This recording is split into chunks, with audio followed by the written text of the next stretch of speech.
Moi boas tardes a todos e a todas. Nesta ocasión atopámonos con Ricardo Aldrei Rei, concelleiro de Deportes de Ferrol. Moi boas tardes, Ricardo. Boas tardes, que tal? Pois moi ben, un ano máis aquí en Ferrol. É un placer para nós comezar esta tempada aquí no seu concello. Moi ben, pois para o Concello de Ferrol tamén un placer comenzar a temporada de karate con este campeonato galego cadete junior sub-21 e con esta novedade de primeira Copa Máster aquí en Ferrol. Efectivamente, hoxe poderemos ver como os nosos karatecas, cadete junior sub-21 e máster, compiten para conseguir os mellores postos de Galicia e representar a nosa comunidade no Campeonato de España. Bueno, efectivamente, este é o campeonato previo ao clasificatorio para o Campeonato de España que vai se celebrar, si recordo, do 29 de novembro a 1 de decembro en Córdoba, non? Entón, pois é un campeonato importante para todos aqueles deportistas que teñan esa ambición de chegar ao Campeonato de España e sobre todo tamén importante para Ferrol e para os equipos e clubes daqui de Ferrol e comarca, non? Como sabedes, Ferrol sempre é un referente no karate desde fai moitos anos, tanto pois, clubes importantes como pois, o Bunkai, o Club Rembucán, o Club de Agrupación Deportiva Bazán, e tamén outros da comarca, non? Ares, pois temos diferentes mugardos, diferentes clubes a nivel comarcal e a nivel local que sempre leva moitos anos traballando. Espero que ese traballo, ese esforzo vaga a pena para poder clasificarse para o Campeonato de España. Seguro que sí, esperemos que así sexa. Este concello para a nosa federación ten moitísima importancia, xa que, como ben dicías, ao final Ferrol foi a vía de entrada do karate en Galicia, non? De seguro que os nosos deportistas acadan moi bons resultados neste Campeonato de España. Bueno, efectivamente, Ferrol, como ti ben dís, é un referente a nivel galego en a disciplina de karate, sobre todo é un pioneiro, non? Os primeiros, digamos, clubes, o primeiro karate que chegou aquí a Galicia, chegou aquí a Ferrol, e por eso, pois, desde o Concello queremos seguir pois, axudando a Federación Galega de Karate e intentando pois, colaborar dentro das posibilidades que ten o Concello en aquelas actividades que teña a Federación. A nosa federación está totalmente agradecida polo seu esforzo e por a vosa colaboración sempre en todas as nosas actividades.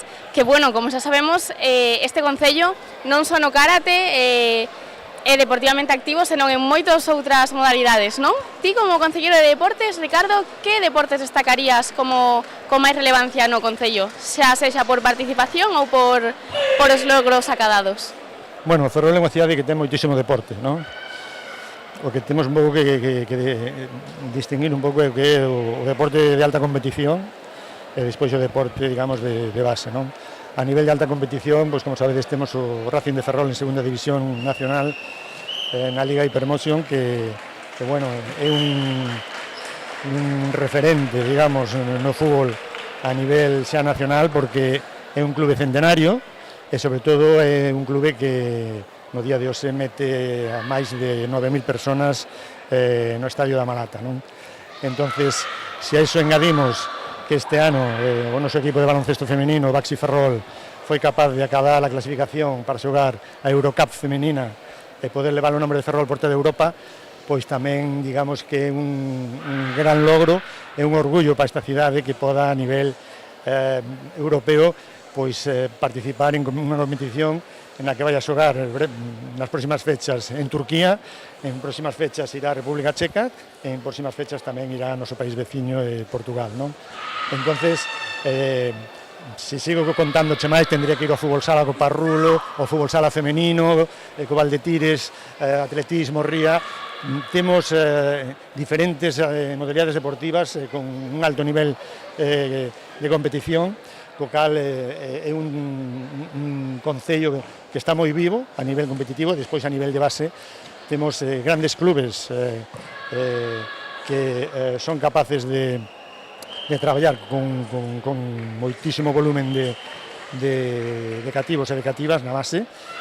E despois temos tamén referentes no que é pois en remo, tamén temos tiro con arco, temos moitísimas disciplinas deportivas, gimnasia sincronizada, non sei, poderíase contar un montón de disciplinas, sinto, porque non temos moito tempo, me gustaría citar a todas, pero temos un volumen amplísimo de deporte en Ferrol, por eso digo que estamos ahora en un momento moi importante para a cidade que empezaremos a partir do ano que ven a arranxar a maior parte das instalacións deportivas da cidade, no que é Ferrol Cidade do Deporte, non?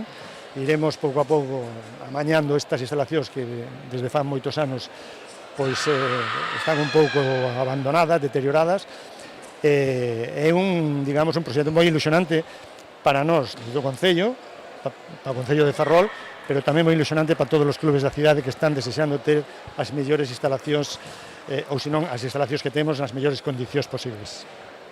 Por suposto, que incluso para toda Galicia, non? Ferrol é un concelleiro pois pioneiro neste ámbito e, bueno, de seguro que co este novo proxecto de remodelación das instalacións deportivas están encantados todos os seus deportistas, que vostede como concelleiro tamén tería que ser todo un orgullo, non? Estar aquí un concello tan activo no seu ámbito. Bueno, efectivamente, eu de alguma maneira vin ao mundo do deporte, digamos, municipal, porque realmente sabía o que había fora do que era digamos, a actividade administrativa do Concello, non? Sabía desde fai moitos anos, levo moitos anos aquí na cidade, sabía que había unha necesidade imperiosa de botarlle man as instalacións deportivas, non só de arranxalas, sino o máis importante é mantelas, non? Mantelas, ter un mantemento constante, non abandonalas, en eso un pouco no que estou, intentar manter esas instalacións nas mellores condicións posibles, e sobre todo, pois, cando teñamos a cidade do deporte en marcha con todas as instalacións, digamos, xa remodeladas, non caer en ese erro de ter que esperar 5, 6, 7 anos para reformala, senón pouco a pouco ir facendo un mantenimento constante para que chegue pois, dentro de 15, 20 anos e podamos seguir tendo instalacións deportivas de calidade. Por suposto, ao final o mantemento das novas reformas, non? Tamén é tan importante como facelas. Que, bueno, xunto a este proxecto de remodelacións, como xa sabemos, tamén impulsache un taller de fomento do deporte, non? En grupos en risco de exclusión. Que nos poderías contar sobre este ámbito? Bueno, pois sí, a través do clúster galego da industria do deporte, realmente o Concello de Ferrol está adherido ao programa 2 millóns, que quere decir que, digamos que no ano 2030 a población galega debe sumar uns 700.000 deportistas, non só deportistas federados, sino xente que pratique deporte. É dicir, estamos agora en uns 1 millón aproximadamente 300.000 galegos que fan deporte, e o objetivo é que no ano 2030 pois, sexamos 2 millóns, non? Entón, dentro dese proxecto que ten o clúster, en colaboración tamén cos concellos, vamos a intentar desde Ferrol pois adherirnos a este tipo de obradoiros que ofrece o clúster, en este caso de inclusión social, en donde a través dos propios clubes e a través da propia Concellería de Deportes, tanto a nivel dos técnicos da Concellería de Deportes como dos propios técnicos dos clubes, pudernos apuntar a este obradoiro. É un obradoiro que vais a facer en 4 semanas, 2 horas por semana os martes pola tarde. Esperemos que, bueno, que a xente que se apunte, pois, de alguma maneira, saque proveito a este obradoiro, porque aí vais a falar de inclusión dos maiores no deporte, inclusión de persoas con risco de exclusión social, e diferentes temas que son moi importantes a hora de valorar o que é o deporte en sí dentro do que é a comunidade de unha cidade, non? De seguro que a cada resultados moi favorables, porque ao final o deporte é iso, é aberto a todos os grupos de persoas, a todo o mundo, e, bueno, estes pequenos pasos, non? Ao final, xuntos forman un gran paso para conseguir este objetivo de sumar cada vez máis deportistas a nosa comunidade. Pois sí, bueno, é un objetivo, pensa que o deporte non só é o deporte de competición, hai o deporte de competición alto nivel, hai deporte de base, hai deporte femenino, hai deporte para maiores, deporte para persoas con mobilidade reducida, podríamos seguir dicindo, non? O deporte é todo deporte, non? Moitas veces a xente queda seco que sale na televisión e olvídase que a carón de todo eso hai unha morea de xente diariamente facendo deporte. Non podemos olvidar do deporte, digamos, diario dos gimnasios que están, dos clubes que están día a día traballando pois a súa gimnasia de mantemento, os adestradores persoais, bueno, é un ábano tan amplio o deporte, pero queremos incluir a toda esa xente para que no 2030 pois Galicia sea un referente á hora da práctica deportiva. Totalmente, o deporte ten moitísimos ámbitos, dende os máis básicos, con todos os grupos de persoas como que xa mencionamos, ata o deporte pois de alta competición, non? E bueno, en Ferrol podemos ver exemplos de todos estes ámbitos. E para nós, pois un placer sumar o karate a este conxunto deportivo que ten aquí en Ferrol. Bueno, o karate sempre, desde hai moitos anos, está presente en Ferrol e vamos a seguir intentando apoialo como todos os anos, como ven facendo o Concello desde hai moitos anos. Igual podeche dicir que de máis de 40 anos xa. Entón, seguiremos apoiando, sobre todo, desexar pois, que este campeonato sexa un éxito. Non teño dúbida de que sempre a Federación Galega de Karate fai moi bo traballo, moi boa organización dos seus campeonatos. Realmente, como galegos, debemos sentirnos orgullosos de ter unha federación que poda facer estes campeonatos galegos, non só aquí en Ferrol, sino por toda Galicia.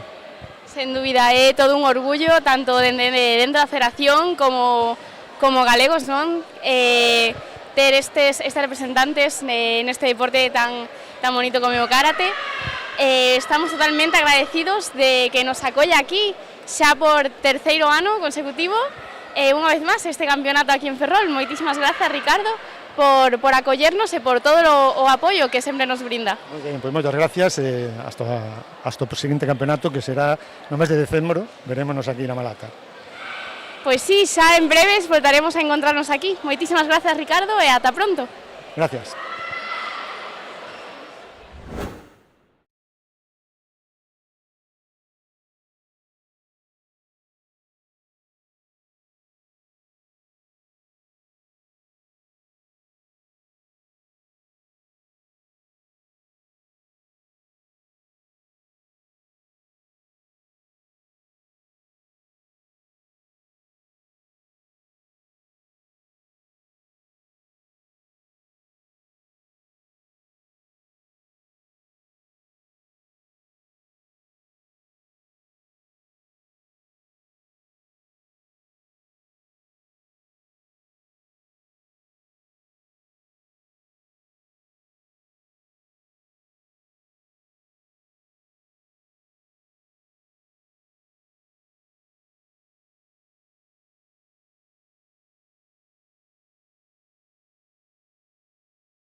Moi boas tardes a todos e a todas.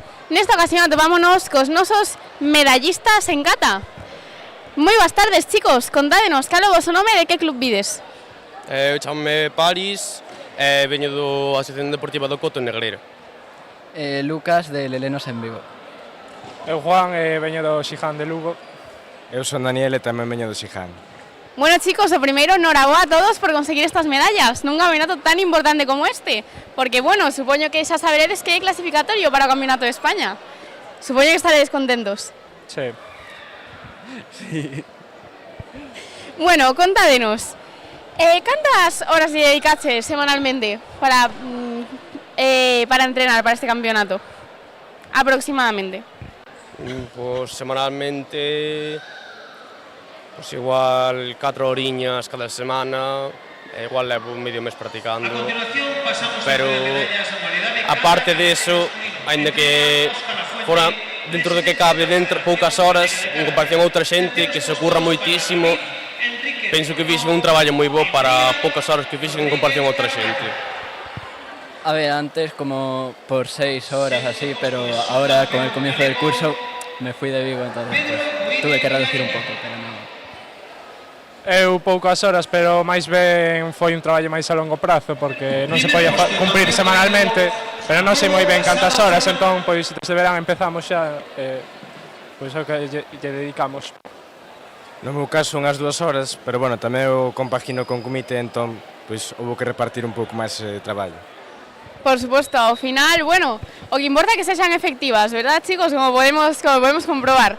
E a que idade comezaches a facer karate? Eu karate empecé a facer aos 7 anos, pero tuve un parón pequeno porque cousas personales e todo isto, pero sigo adiante e non me paro. Ahora mismo sigo para adiante e non teño ningún problema. También por los 8 o 9, no, por aí, non estou moi seguro. Sí, eu tamén, máis ou menos, dende segundo de primaria, que serán 7 ou 8 anos. Eu empecé un pouco antes, sobre os 5 así xa empecé aí. Genial, levades toda unha vida neste deporte, chicos. Pois nada, a quen lle queredes dedicar a medalla do día de hoxe? Pois eu, ahora mismo, prefiro dedicarlle aos meus pais, meus familiares, por apoiarme con todo, a miña sensei Carolina, e ao meu presidente do Coto, por todo o meu entrenamiento e por apoiarme todo moralmente sempre. Pues a los entrenadores primero por apoyar siempre y confiar, y también a la familia, muy importante. Eu a familia e máis ou menos a todo o equipo do Xiján, entrenadores, a Cristian, Marta, Lara, Adri. Eu tamén máis ou menos igual, a familia é indispensable, e logo, pois, no Xiján todo o mundo ten a súa función, compañeiros, entrenadores, entón é un conxunto global. Pois moitísimas grazas pola entrevista, chicos, e ata pronto. Chao. Hasta a próxima, supoño. Chao. Gracias, hasta pronto. Pasamos a entrega de medallas.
boas tardes a todos e a todas. Nesta ocasión atopámonos coas nosas medallistas na categoría de kata femenino junior. Moi boas tardes, chicas. Boas tardes. Boas tardes. Bueno, primeiro, noraboa a todas por conseguir estas medallas. Contádenos, cal é o vosso nome e de que club vides? Eu son Ángela Cruz e veño do Abaloncai. Eu son Xano Ullo e veño do Xijón. Eu son Sara García e veño do Bazán. Eu son Alejandra Trenco do Club Karate de Valga. Bueno, chicas, o primeiro campeonato da temporada, como vos encontrachedes de volta no tatami despois das vacacións? Ben, confiados. Podería ser mellor, pero eu creo que bastante ben. Moi nerviosa, pero ben. Eu ben. Bueno, chicas, contádenos un pouquiño sobre vos. A que idade comezachedes a practicar karate? Creo que aos 6 anos. Eu aos 4. Sobre os 8 ou así. Eu aos 14. Carai, bueno, temos aquí bastante disparidade en idades, verdad? Cantas horas lle dedicades semanalmente a facer karate? Dedicades máis cando hai competicións ou todo o ano soledes facer os mesmos entrenamentos? Todo o ano os mesmos entrenamentos. Bueno, paramos un pouco en verán, pero todo o ano os mesmos entrenamentos e 6 horas a semana. Eu aproximadamente 4 horas a semana. Sobre todo cando hai competición adícolle un pouquiño máis, pero en xeral 4 horas é sempre. Pois, a ver, paramos un pouco no verán e tal, pero ahora mismo levamos o mismo ritmo sempre, sobre unhas 6 horas a semana ou así. Nos levamos sempre o mesmo ritmo, sobre 4 horas a semana, e en verán paramos un pouco. Genial, bueno, contádenos, cales son os vosos obxectivos para esta nova temporada? Bueno, pois o primeira en comité, ou intentalo al menos, e despois ir ao de España. Eu sobre todo aprender un pouco máis, aprender katas novos, porque apeteceme un pouco, xa. Pois así, un pouco como elas, aprender cousas novas en kata e mellorar en comité. Eu aprender tamén katas novas e mellorar en comité. Genial, chicas, pois de seguro que o conseguides. Moitísimas gracias pola entrevista e, bueno, por último, dicídenos, a quen lle queredes dedicar esta medalla? E os entrenadores. Eu aos meus entrenadores e tamén a miña irmá. Pois aos meus entrenadores e máis aos meus pais polo esforzo que fan por levarme todos os días a entrenar. Eu a meu abuelo e a meu pai. Pois dende aquí, para todos eles, moitas grazas pola entrevista, chicas, e ata pronto. Ata pronto. Ata pronto. Ata pronto. Ata pronto.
boas tardes a todos e a todas. Nesta ocasión atopámonos cos nosos medallistas na categoría de kata junior masculino.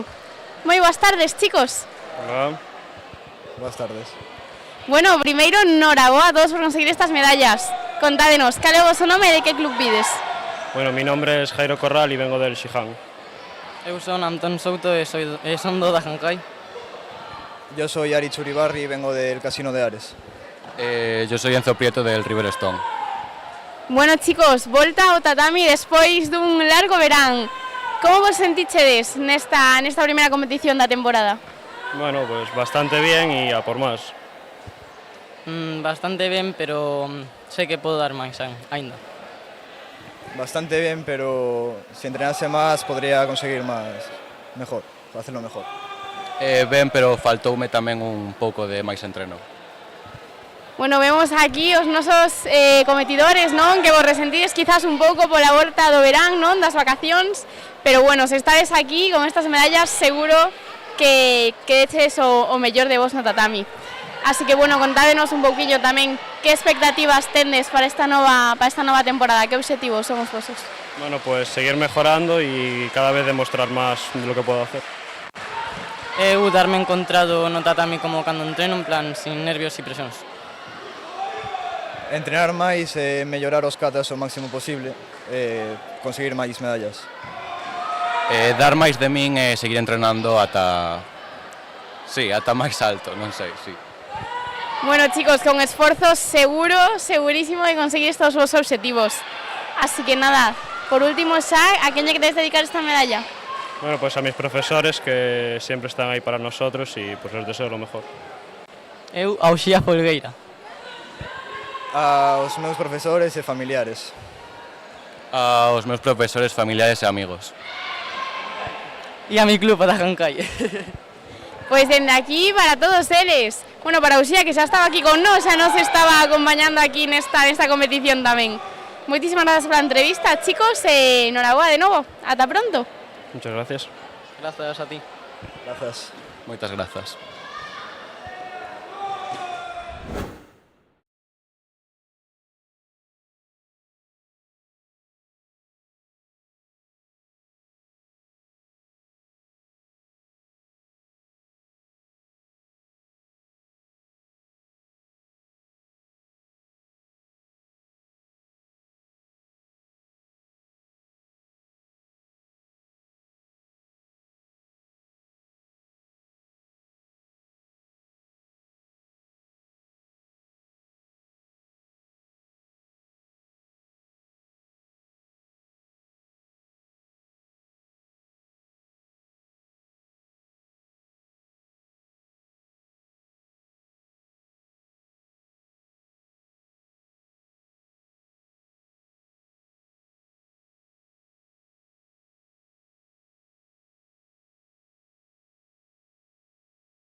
boas tardes a todos e a todas. Nesta ocasión atopámonos con Cristi Tojo, a nosa medallista de ouro na categoría de Kata Master, entrenadora do Avalon Kai. Moi boas tardes, Cristi. Boas tardes, que tal? Bueno, primeiro, noraboa pola túa medalla. Bueno, moitísimas grazas, a verdade. É moi bonito poder participar así neste tipo de competicións, porque ao final nos dan un poquinho de rodaxe a xente que xa estamos un poquinho fora da onda senior, non? Sen ninguna dúbida, volver a pisar o tatami nas competicións sempre é unha gran alegría. Sí, a verdade é que sí. E sobre todo reencontrarte cos vellos compañeiros e compañeiras, non? Que ese é o máis bonito dos campeonatos de veteranes. Por suposto. Bueno, Cristi, pois contanos un poquinho, despois de tantos anos, tanto tempo competindo, hoxe antes de entrar ao tatami aínda sentías nervios, eses nervios da competición ou xa están totalmente superados? Sí, xa vas de outra maneira, a verdade é que agora é máis aplomo, é máis eso, darlle un poquinho de participación para que a federación poida seguir mantendo este tipo de campeonatos, non? Entón, compites de outra maneira, compites un poquinho máis dende ti, é un traballo moi diferente ao traballo competitivo que se facía anteriormente, non? Claro, entendo, xa é outra época, non? Sí, outra época totalmente diferente, con moita máis relax. E bueno, que obxectivos tes para esta nova temporada que demos hoxe comezo? Guau, obxectivos, pois a verdade é que teño máis obxectivos como profe que como competidora, a verdade.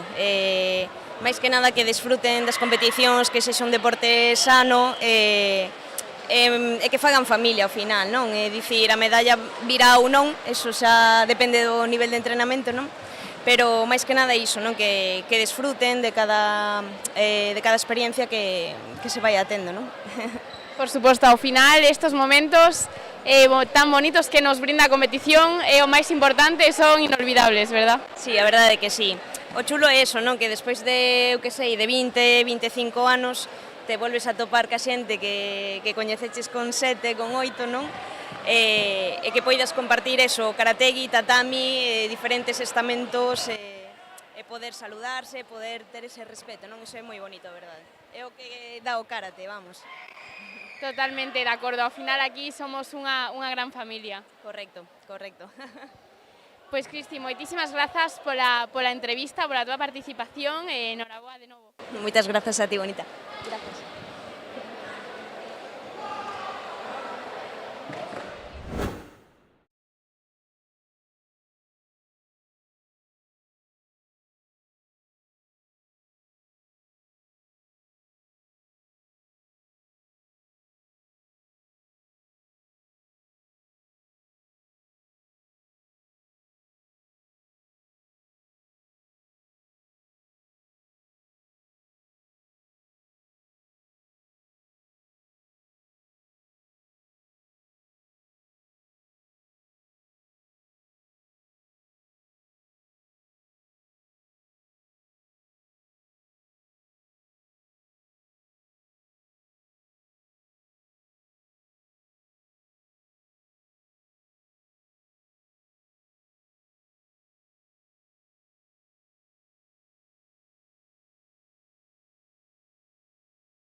boas tardes a todos e a todas. Nesta ocasión atopámonos coas nosas medallistas na categoría de Kumite Junior femenino máis de 66 kilos.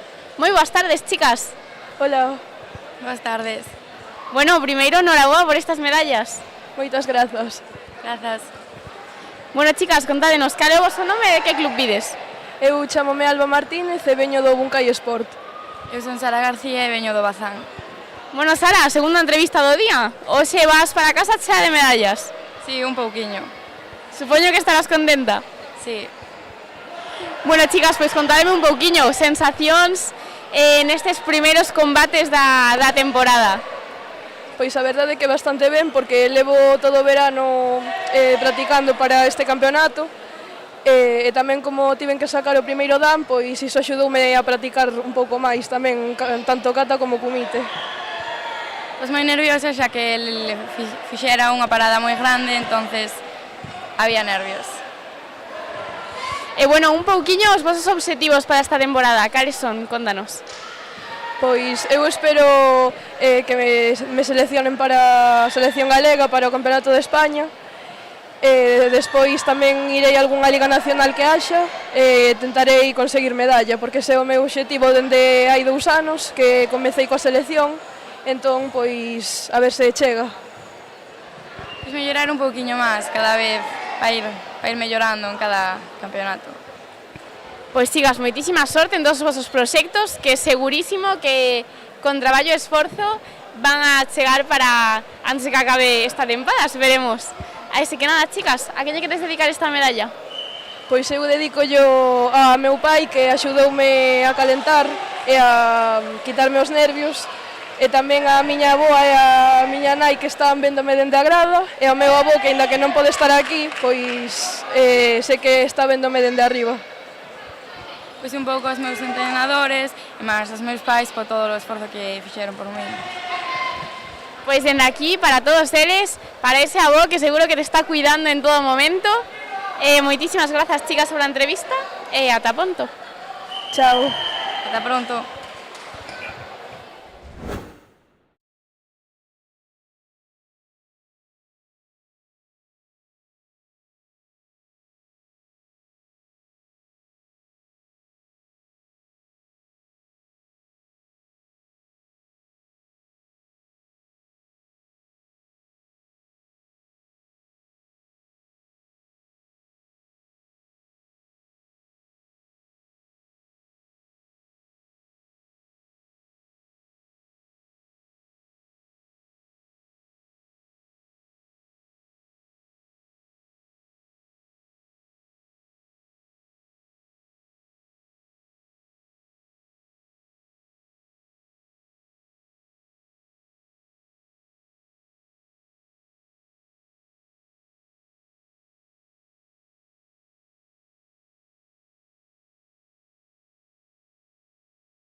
Moi boas tardes a todos e a todas. Nesta ocasión atopámonos cos nosos medallistas na categoría de kumite menos de 57 kilos. Moi boas tardes, chicos. Hola, buenas. Buenas tardes. Bueno, primeiro, noraboa a todos por conseguir esta medalla. Grazas. Moitas grazas. Moitas gracias. Bueno, chicos, contádenos, cal é o voso nome e de que club vides? Pablo Soto, de Maceda. Eu son Raúl Vázquez Vila e veño do club Calaico. Chámome Raúl Rodríguez Paulino. Estou no club do Codo. Bueno, chicos, supoño que estaredes contentos co este resultado. O sea, que este campeonato, como xa sabedes, é clasificatorio para o Campeonato de España. Ten que ser todo un orgullo para vos. Sí, é moito orgullo para nós. Sí, bueno. Estou moi orgulloso, verdade. E bueno, chicos, contádenos, como foi a vosa volta aos tatamis despois dun largo verán de vacacións? Como levachedes? Foi entrenando moi duro, pero ben.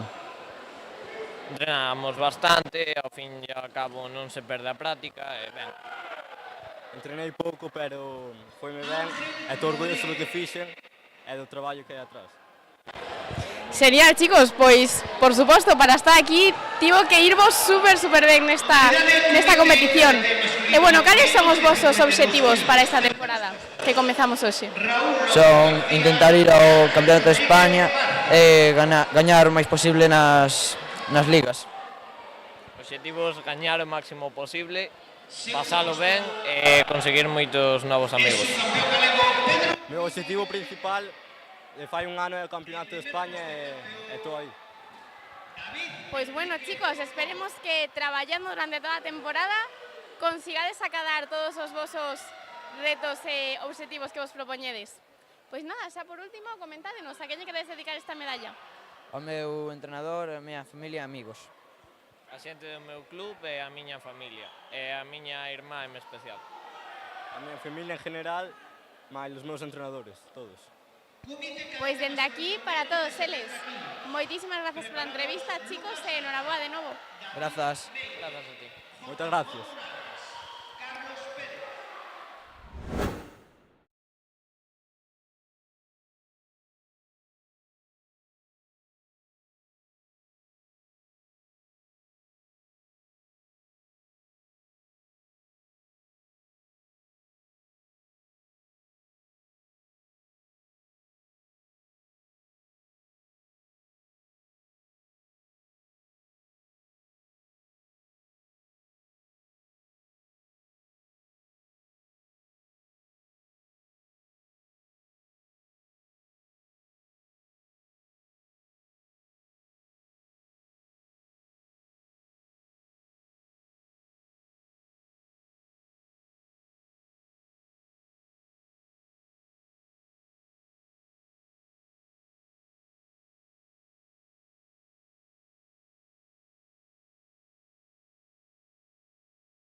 Moi boas tardes a todos e a todas. Nesta ocasión atopámonos cos nosos medallistas na categoría de cadete masculino en kumite menos de 70 kilos. Moi boas tardes, chicos. Buenas tardes. Buenas tardes. Buenas tardes. Buenas tardes. Bueno, primeiro, noraboa a todos por conseguir estas medallas. Contádenos, cal é o vosso nome e de que club vides? Pois son David Meire Fernández e son do Club Karate Maceda. Escuela Superior de Karate de Narón. Lucas Sánchez do Karate Club Maceda. Jorge Morales do Muncai. Bueno, chicos, como foron as vosas primeiras sensacións neste primeiro campeonato da temporada, despois dun largo verán de vacacións, como vos sentiches ao volver a competir? Pois bastante ben, non esperaba o mellor o bronce, pero ben, en xeral, sí. Normal, ya no es el primero, ya tenía más claro que iba a ganar o algo así. Con pouco tempo para entrenar e sigo ainda cansado das vacacións. Bastante ben para empezar a temporada e iso. Por suposto, un campeonato, bueno, de volta á realidade, non? A normalidade. E, bueno, o importante é que se estades aquí porque comezaches con moi boas sensacións. Así que contádenos un pouquiño, que obxectivos vos propuseches para esta nova temporada? Pois mellorar respecto ao anterior, intentar conseguir algunha plata, algo mellor que a anterior e algo en kata tamén. La verdad, ninguno. Van saliendo, poco a poco. Depende del campeonato, voy haciendo uno, otro. Mejorándome a mí mismo, básicamente. Chegar ao de España e facer algo, por lo menos, a ver. También llegar al de España y para la temporada ganar algunos campeonatos y poder hacer buena temporada. Seguro que con traballo e esforzo durante esta temporada que comezamos van a chegar todo o que vos propoñades, chicos. Así que nada, xa por último, a quen lle queredes dedicar esta medalla? A meu avó. No. A mi hermana, que está allá arriba mirando. O meu irmão pequeno Óscar. A meus pais e a miña avó. Pois dende aquí, para todos eles, moitísimas grazas pola entrevista, chicos, e enhoraboa de novo. Ata pronto. Hasta pronto. Hasta pronto. Gracias a ti. Gracias. Perfecto, chicos, muchísimas gracias. Y enhorabuena.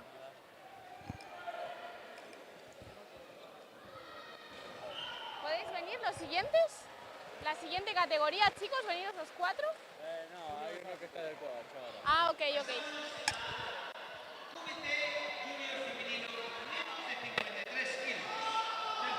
Bueno, chicos, enhorabuena, lo primero. ¿Estaréis contentos, no? Bueno.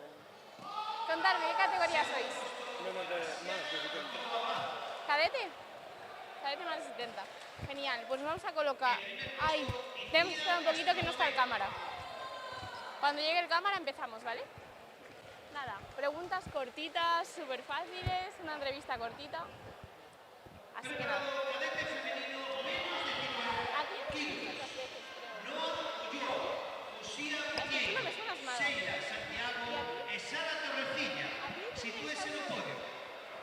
Tampoco. ¿Cómo os llamáis? Marcos. Samuel. Es que contigo sí que había estado ya varias veces. Uxía Piñeiro, Sella Santiago e Sara Torrecilla.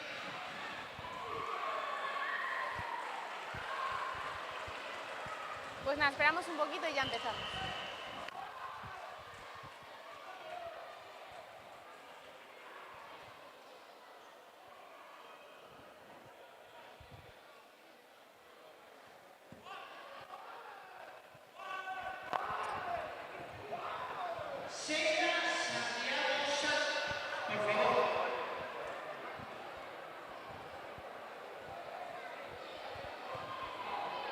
Cadete menos 70, me habéis dicho. Más 70. A continuación pasamos a entregar as medallas da modalidade feminina. Hola. 54 kilos. Terceros puestos. Empiezo. Sara Torrecilla Castro. Todas seguidas. Todas. Y la siguiente también. Segundo puesto es su campeona Uxía Piñeiro. Vale, o sea, hago todas seguidas ya del tirón, papá. El primer puesto de campeón. Bueno, chicos, Empezamos ya, ¿os parece?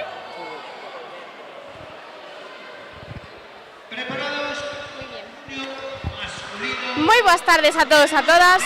Nesta ocasión atopámonos cos nosos medallistas na categoría de Kumite cadete masculino máis de 70 kilos. Moi boas tardes, chicos. Boas tardes. Hola.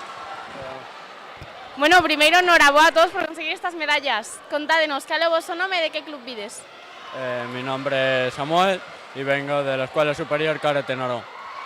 Mi nombre es Marcos e tamén vengo de Narón. Eu son Anxo e veño da Escola de Karate León. Bueno, chicos, contádenos un pouquiño como foron as vosas sensacións tras volver ao tatami despois dun largo verán de vacacións. Contentos de volver a competir? Sí, muchas ganas de volver a competir, pero bueno, hay cosas que mejorar. Muy contento, pero bueno, un poco...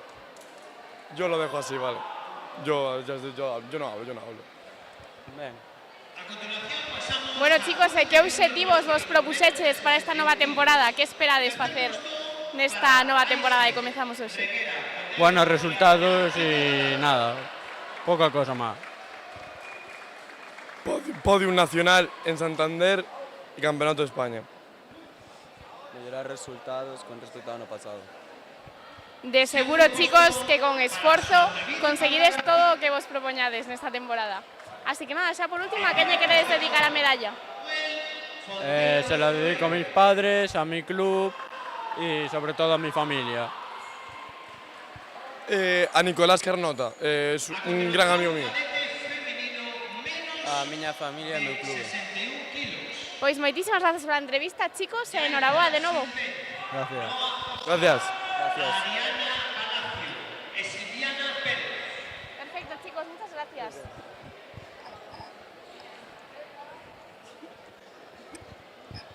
¿Ya podéis venir los siguientes, porfa? ¿Los 4? 3 somos. 3, genial, pues veniros todos.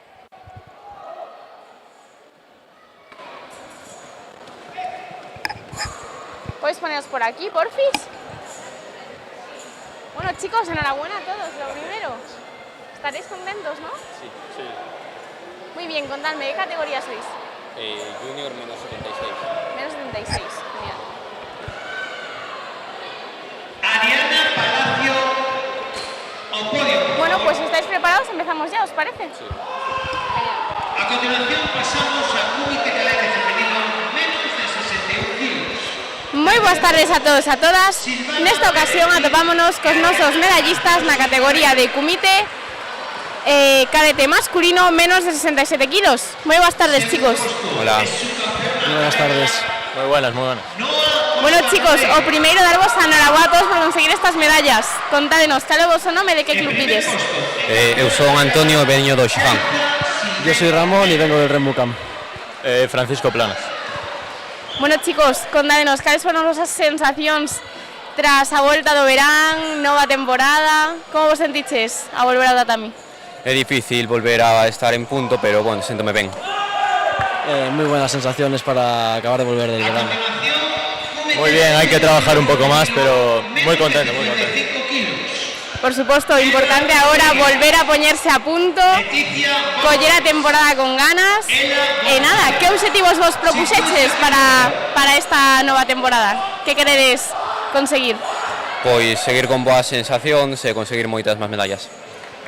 Seguir con boas sensacións e conseguir o Campeonato de España para a selección. Pues a dar todo lo mejor que tengo y a ver lo que pasa. Genial, chicos, pois con esforzo estou segurísima que conseguiredes todo o que vos propoñades. Contádenos, a quen lle queredes dedicar esta medalla? Pois a miña familia e aos meus adestradores. A miña nai. A mi entrenador e a mi familia que me apoyaron mucho. Pois dende aquí, para todos eles, moitísimas gracias pola entrevista e enhoraboa, chicos. Gracias. Muchas gracias. Muchas gracias.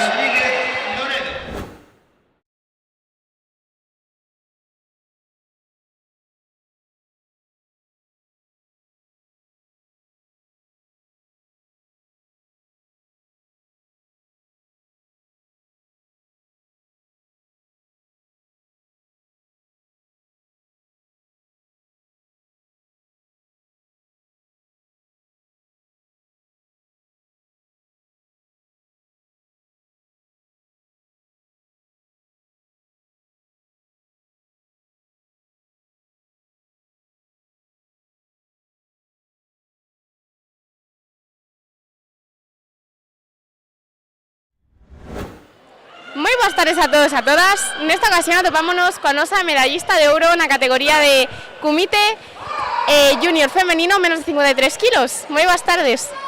Buenas tardes. Bueno, primeiro, enhorabuena por conseguir esta medalla. Muchas gracias. Contanos, cal é o teu nome e de que club vens? Icía Castro Tomé e vengo del Rembucán de Ferrol.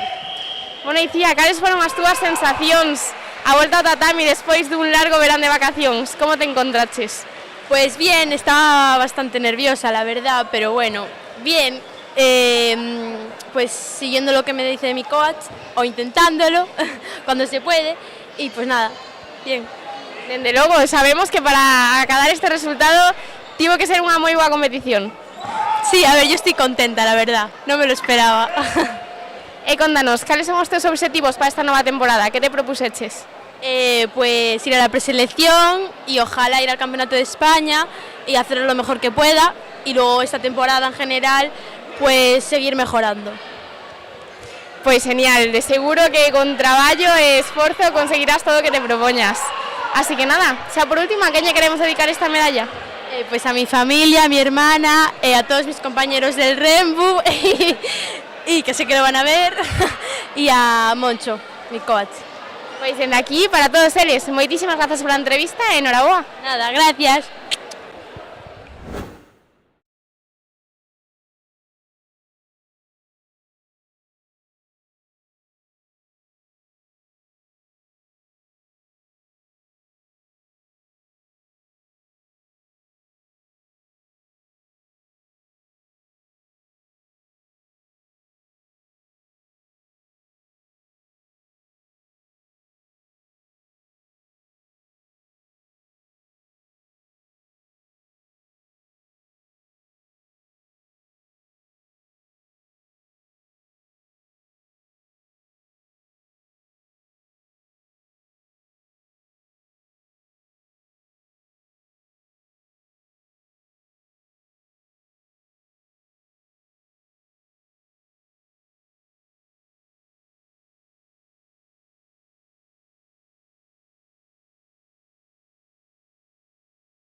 Moi boas tardes a todos e a todas. Nesta ocasión atopámonos cos nosos medallistas na categoría de Kumite Junior masculino menos de 61 kilos.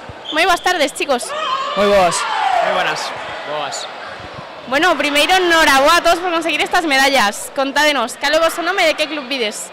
Soy Xoan David Parga e vengo de San Francisco de Teo. Yo Samuel Fontenlos, de Lugo del Xijan.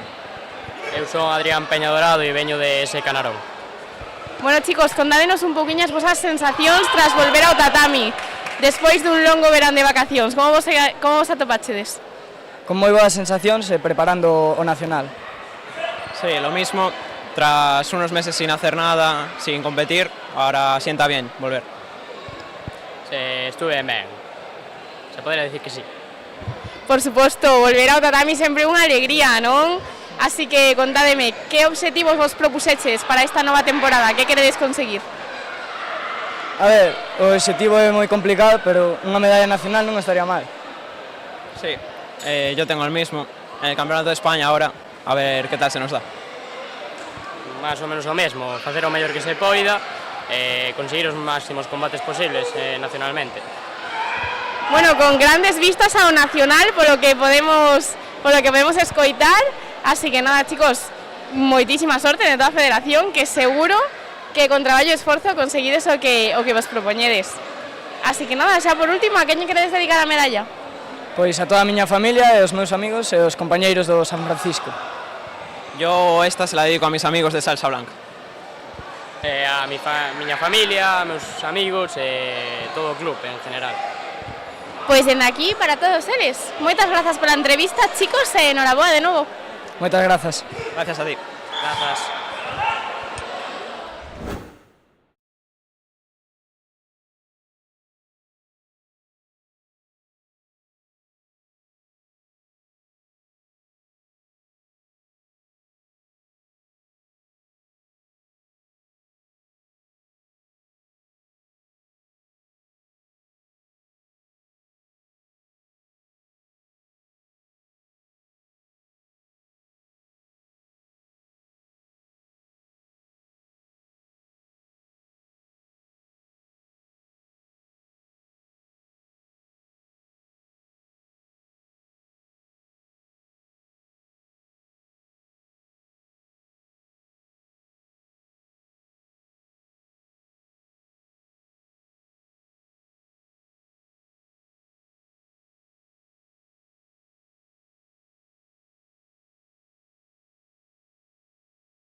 tardes a todos e a todas.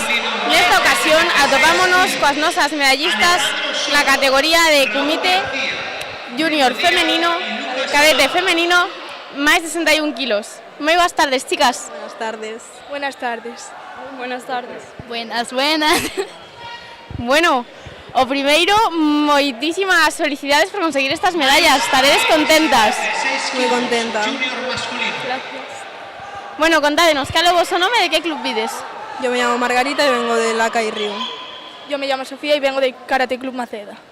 Yo me llamo Mariana y vengo del grupo Bazán Ferrol. Yo me llamo Greimar y vengo de Docoto. Bueno, chicas, contádenos cales foron as vosas primeiras sensacións desta temporada, volta aos tatamis despois dun largo verán de vacacións, como vos encontrachedes? Pues muy bien, sin ninguna dificultad y pues a seguir así. Pues muy bien, aunque pensaba que iba a quedar última y pues no. Pois moi ben, pero podía ir mellor. La verdad, un poco lo pasé mal porque fue como que en plan, estuve en verano, no practiqué nada, pero o sea, todo se remonta y pues aquí estamos. Por supuesto, importante comenzar la temporada con ganas, pornos a punto para seguir escalando en cada competición. Así que nada, chicas, ¿qué objetivos vos propuseches para esta temporada? ¿Qué queréis conseguir? Ir a las ligas nacionales, intentar ganar, el de España todo fuerte y a seguir así, aquí en Galicia y llegar a la selección, pero eso tarda. Llegar a la selección. Yo prospero a lo que me quede camino, pero si se hace, llegar a la selección, sí, tal. Genial, chicas, pois estou segura que con traballo e esforzo conseguiredes todo o que vos propoñades. Pois xa por último, a quen lle queréis dedicar esta medalla? Yo a mi padre, como siempre, y a mi madre. A mis familiares y a mi entrenador. Ao meu irmán. A mi familia que está en Venezuela. Pois dende aquí, para todos eles, moitísimas grazas pola entrevista e enhorabuena de novo, chicas. Muchas gracias. Gracias. Gracias. Preparado Muchas gracias. Sub-21 femenino, menos de 68 kilos.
Moi boas tardes a todos e a todas. Nesta ocasión atopámonos cos nosos medallistas na categoría de Kumite masculino junior menos 68 kilos. Moi boas tardes, chicos. Hola. Hola. Buenas. Buenas. Bueno, primeiro, enhorabuena a todos por conseguir estas medallas. Contádenos, cal é o voso nome e de que club vides? Anxo Álvarez e veño de Lenos. Moitas gracias, son Hugo Suárez e veño de Cartoras. Son Fabio Cancelo e veño do San Francisco Teo. Yo soy Rubén Domínguez y vengo de la Escuela Sotocán. Bueno, chicos, contádenos un pouquiño cales foron as vosas primeiras sensacións desta temporada, volta ao tatami, despois dun largo verán de vacacións, como vos atopachedes? Un pouco oxidado ao principio, pero despois recalibrando. Sí, igual, ao principio un pouco mal, pero bueno, vas recuperando. Bueno, ao final é constancia, non? Se vas seguindo entrenamentos no verán e tal, pode levar ben. Eu penso que o levo bastante ben. Sí, a ver, en el verano tampoco paramos mucho, ¿sabes? Yo al menos mantuve un poco el nivel, pero se notó el descanso, pero bien, sí. Por supuesto, importante volver a ponerse a punto, ¿no? Para conseguir grandes resultados durante la temporada. Bueno, chicos, que obxectivos vos propuxéchedes para esta nova temporada? Que queredes conseguir? Pasalo ben, eu creo que é o principal. O objetivo sempre é ganar, pero bueno, hai que tamén pasalo ben, é o seu objetivo. Sí, tamén, como dixe, o principal é disfrutar, pero bueno, sempre que se poda conseguir gañar e sempre estar no alto nivel, pois sempre é mellor, sempre mellor. Hombre, siempre sienta bien una victoria, pero al fin y al cabo yo al menos vine a aprender un poco de esto, de todo este mundo. Sen dúbida, chicos, ao final as boas sensacións, pasalo ben é o máis importante e bueno, xa se gañamos mellor, verdad? Así que nada, xa por último, a quen lle queredes dedicar esta medalla? A todo o club, por axudar e por estar ali mentres competía. Eu dedico ya a miña familia, aos meus amigos, ao meu entrenador Alex e a Aníbal que está lesionada e non puido competir. Pois eu tamén, a meus pais, a miña familia que sempre está aí tamén, e sobre todo a meu equipo. Y yo a mis entrenadores y a mis compañeros con los que aprendí todo esto. Pois dende aquí, para todos eles, moitísimas grazas pola entrevista, chicos, e enhoraboa de novo. Gracias a ti. Moitas gracias. Gracias. Muchas gracias.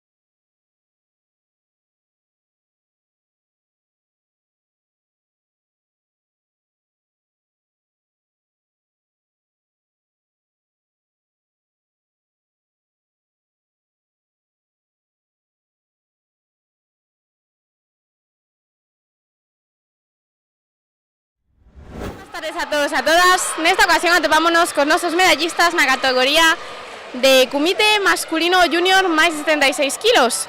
Moi boas tardes, chicos. Buenas tardes. Boas. Hola. Boas. Bueno, primeiro, enhoraboa a todos por conseguir estas medallas. Contádenos, cal é o voso nome e de que club vides? Yo soy Lucas Amado del Xain Arón. Bruno do Buncai. Raúl García Bacarrí. Eu son Alejandro e veño do Siján. Bueno, chicos, contádenos un pouquiño cales son as vosas primeiras sensacións desta temporada. Volta ao tatami, despois das vacacións, como vos encontrachedes? Bueno, bien, pero non moi frescos. A sensación do combate boa, non estou de acordo coa decisión, pero a seguir adiante. Con boas sensacións e, bueno, a coller ritmo para seguir toda a temporada. Cansado, pero con boas sensacións a por a preselección. Por suposto, importante comezar con ganas e, bueno, poñerse a punto para todo o que se ven nesta tempada chea de emocións e de experiencias que nos esperan. E contádenos, vos no verán fixeses un parón, continuaches entrenando como no resto do ano? Yo hice un parón todo el verano, entrené todo el verano. Eu entrenei o no verano. Tive un descanso de 2 semanas. Eu fixen un parón todo o verao e logo un mes cunha lesión de intercostales aquí a primeira competición. Bueno, xa volta a guerra, non? Efectivamente. Bueno, ás veces un descansiño tampouco nos ven mal, non? Bueno, chicos, e contádenos, que obxectivos vos propuxeches para esta nova temporada? Que queredes conseguir? La selección. Traballar e seguir adiante cos campeonatos que veñan. Pois seguir quedando nos podios e, bueno, se pode ir ao Campeonato de España. Pois se pode ir ao de España e no España darlle todo para poder conseguir unha medalla. Genial, chicos, pois con traballo seguro que conseguides todo o que vos propoñades. Así que, bueno, xa por último, a quen lle dedicamos esta medalla? Yo a mi familia en general, que me apoya. Ao meu pai. A meus pais e a miña adestradora Ainhoa. A meus adestradores e ao meu club. Pois dende aquí, para todos eles, moitísimas grazas pola entrevista e enhoraboa de novo, chicos. Gracias a ti. A ti. Moitas gracias. Gracias.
tardes a todos e a todas. Nesta ocasión atopámonos cos nosos medallistas na categoría de kumite masculino sub-21 menos de 84 kilos. Moi boas tardes, chicos.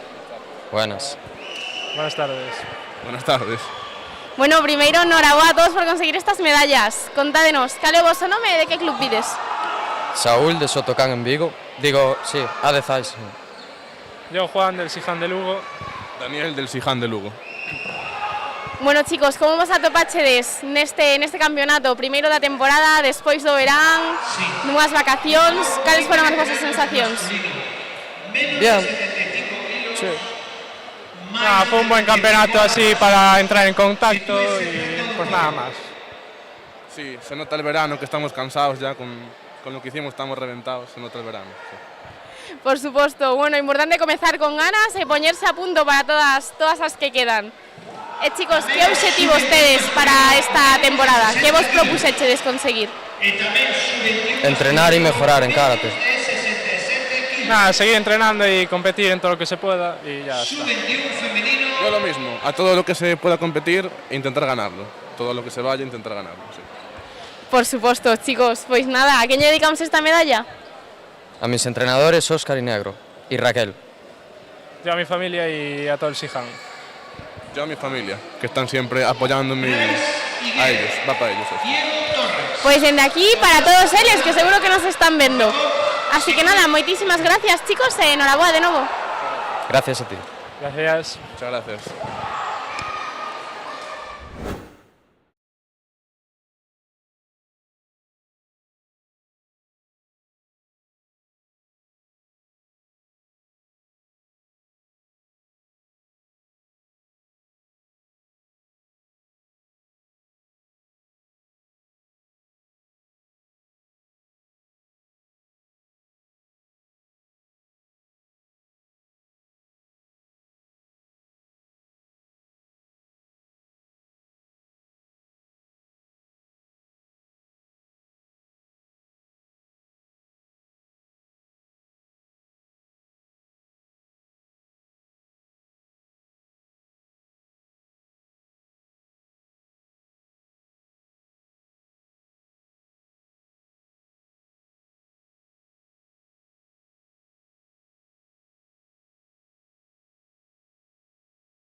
Moi boas tardes a todos e a todas. Nesta ocasión atopámonos coas nosas medallistas na categoría de kumite sub-21 femenino menos de 68 kilos. Moi boas tardes, chicas. Hola, boas tardes. Hola. Bueno, chicas, o primeiro, noraboa a todas por conseguir estas medallas. Contádenos, cal é o voso nome e de que club vides? Eu son Alba Rocha e veño do Helenos. Eu, Valeria Montero, do Rembucan. Yo soy Agriado y del Munkai. Bueno, chicas, como vos atopachedes neste primeiro campeonato da temporada? Que sensacións despois de todo o verán de vacacións a volver ao tatami? Bueno, as sensacións bastante ben, son as novas sensacións, quero dicir, tamén tivemos bueno, eu fui unha liga de Arganda, entón as primeiras non son, pero ben, sempre hai cousas que mellorar, pero son boas para ser as primeiras. Sí, yo opino igual. A ver, siempre se puede mejorar y se puede hacer mejor, pero bastante bien. Nada, cambio, vuelta a la rutina y esto para cambiar un poco el ambiente. Por supuesto, é importante comezar con ánimo e con ganas de poñerse a punto para todo o que queda. A temporada acaba de comezar. E bueno, que obxectivos vos propuseches conseguir? Bueno, agora mesmo o máis cercano é o Campeonato de España. O obxectivo sempre conseguir unha medalla no Campeonato de España, de aí adiante, se se consigue no de España, o seguinte Europa, pero xa está moi adiantes. Sí, yo creo que también, Campeonato de España, que es lo más cercano, y las ligas que haya también. Yo compaginar arbitraje y competición, que siempre se puede, ¿por qué no? Y venir aquí para estarlo bien. Por suposto, chicas, seguro que durante a temporada con esforzo conseguides todo o que vos propoñades. Así que nada, xa por último, a quen lle queres dedicar esta medalla? Bueno, eu sempre dedico a miña familia porque penso que sen eles nos campeonatos non poderíamos estar e tamén a Federación Galega e o noso club, os nosos clubes que vemos con eles e entrenanos para poder chegar aquí nas mellores condicións. Sí, yo también a mi familia y amigos y también a mi club, que son los que nos apoyan día a día. Yo igual, mis padres, mi hermano, que están ahí siempre, y luego mis compañeros y Carmelo, el maestro. Pues desde aquí, para todos ellos, muchísimas gracias por la entrevista, chicas, enhorabuena de nuevo. A ti, gracias. Gracias.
tardes a todos e a todas. Nesta ocasión atopámonos cos nosos competidores na categoría de Kumite veteranos máis 75 kilos. Moi boas tardes, chicos. Buenas tardes. Buenas tardes. Buenas tardes. Buenas tardes. Bueno, lo primero, enhorabuena a todos por conseguir estas medallas. Supongo que estaréis contentos de empezar la temporada con estas buenas sensaciones. Pues sí, muchísimas gracias y la verdad es que para mí ha sido una experiencia muy para repetir, vamos, bien. Pues sí, la verdad, empezando temporada y ni tan mal, nos vamos a casa con 3 combatitos en el bolsillo, sanos y salvos, sin ningún golpe y con 4 colegas estupendos. Sí, muy contentos por el nivel, por la que ya nos conocemos todos y tenemos aquí muy buen trato y por es una buena forma de empezar la temporada. Yo también, para mí es una experiencia enriquecedora cada vez que vengo aquí a Galicia y ya no solo por el resultado, que al final es lo de menos, aunque bueno, sí nos importa, pero sí pues el tener aquí a estos amigos, encontrarme con Marcos, con Juan, ahora tengo un nuevo compañero en la categoría y nada, pues yo encantadísimo siempre de estar con ellos. Por supuesto, es que así da gusto, ya se nota el buen ambiente, el buen rollo entre todos, que al final más que rivales somos todos una gran familia, ¿verdad? Sí, es que a estas edades ya rivalidad poca. Sí, además aprovechamos para vernos en las competiciones a veces 1 o 2 veces al año, entonces pues bueno, es casi más fiesta de exaltación de la amistad que competición. Y bueno, chicos, ¿qué sensaciones tuvisteis hoy en el tatami después de un largo verano, no? Supongo que después un pequeño parón o seguisteis entrenando durante el verano, ¿cómo os encontrasteis?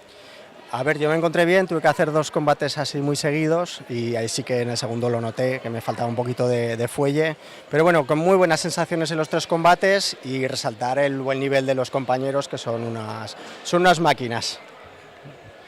Igual que él, empezando otra vez, en parón en verano, aunque bueno, siempre nunca paramos del todo, sí dejamos de hacer karate un par de meses para desintoxicar, que esto es un vicio. Y bien, la verdad, mucho mejor de lo que me esperaba encontrarme, la verdad. Bueno, la verdad es que José y yo estamos todo el año que no paramos, de una para otra, o sea que yo creo que ni parón en verano, o sea que nada, bien. Yo no paré porque el último fin de semana de septiembre tuve la Liga Nacional, también competí en kata y en kumite y claro, no pude parar en verano porque la Liga Nacional te exige pues estar no al 100%, que es la primera después del verano, pero sí tomártelo en serio, si no, pues lógicamente ir por ir no se puede. Entonces. Claro, por supuesto, al final, bueno, tenemos un poco de todo, un poco varones por un lado, continuidad por el otro, que bueno, supongo que también dependerá un poquito de los objetivos, ¿no?, que os hayáis propuesto para esa temporada. Contarnos un poquito qué tenéis pensado hacer. Bueno, yo objetivos, ahora tengo el Princesa de Asturias, que es este fin de semana el sábado, que lo organiza mi federación, la Federación Asturiana. Mi segunda federación es la gallega, porque me siento como en casa, la verdad, con todos estos amigos. Y después, eso, pues participar en el Princesa de Asturias, participar en casa con mis otros compañeros de federación y, bueno, también me va a exigir pues estar a un nivel pues aceptable, ¿no? Y después en la final de la Liga, que la organizan aquí también en Pontevedra, creo, que es a finales de diciembre, a principios o mitades de diciembre. Y bueno, pues ese es... Logramos cosas y tal, pues maravilloso, pero el primer objetivo es competir todo lo que se pueda porque sabemos, creo que todos, que cualquier competición puede ser la última. Entonces, mientras estemos aquí, pues disfrutarlo, no lesionarnos, pasarlo bien, conocer gente, tener aquí amigos y lo que se pueda para adelante. Sí, en esa línea es que mejor que lo han dicho ellos, no se puede decir, ¿no? Es disfrutar cada oportunidad como si fuera la última, porque a estas edades pues las lesiones siempre están ahí y bueno, pues eso, una lesión grave pues te puede ya apartar de la práctica de este tipo de eventos, ¿no? Con lo cual mi objetivo pues ir disfrutando de cada oportunidad que haya un campeonato con categoría veteranos y echar un rato con los amigos, ya está. Poco más que añadir, la verdad. Aparte de este año, a ver si me gustaría el año que viene comenzar a ir a las ligas también nacionales, a ver si por probar y ver cómo está ahí el ambiente. Y lo que dicen ellos, aprovechar cada oportunidad que haya, motivarse, utilizarlo como motivación para seguir entrenando hasta que el cuerpo aguante. Es lo que hay. Por supuesto. Tomaremos nota que va a participar en las ligas nacionales. Por supuesto, aquí estaremos pendientes del seguimiento de todos y cada uno de vosotros, que bueno, que seguro que con trabajo y esfuerzo conseguís todo lo que os propongáis para esta nueva temporada que acaba de empezar, o sea, nos queda una llena de experiencias por delante. Así que chicos, ya por último, ¿a quién le queréis dedicar esta medalla? Contarnos. Bueno, yo quiero hablar a mis alumnos, lógicamente, que yo quiero ser el primero en darles ejemplo y si su maestro compite, pues demostrarles que a ellos también pueden competir y hacerlo como ellos. Y darles las gracias sobre todo a la Federación Gallega, a Óscar Lafuente, que siempre nos trata muy bien. Y nada, pues muchas gracias por la organización de este evento, que hoy en día el karate de veteranos está pues cogiendo mucho auge. Muchas gracias. Pues a todos mis compañeros del CI Narón y del Benillín Narón, que yo soy el veterano, además soy el mayor de todos, entonces es una buena forma de animarlos para que compitan, para que trabajen duro y que sigan adelante. Pues mira, yo se lo voy a dedicar a mi mujer, a Belén, y a mis hijos Pablo y Nicolás, y también a mis entrenadores, a Óscar Lafuente y a Ruth Lorenzo Couso. Pues yo principalmente a mi familia también, que son los que me aguantan y me sufren. A mi sensei, a Carolina, que también llevamos muchos años juntos, y a todos mis compañeros del club, que aquí tiramos unos por otros y cuando uno no puede, puede el otro y vamos siempre acompañando. Por supuesto, desde aquí para todos ellos que seguro que nos están viendo desde casa o nos van a ver. Y nada chicos, muchísimas gracias a vosotros por participar en esta categoría, que no se acabe por favor esta categoría de veteranos, que es igual de importante que todas las de los más peques, ¿no? Hasta los más mayores, y muchísimas gracias a vosotros chicos. Gracias a vosotros. Muchas gracias. Gracias.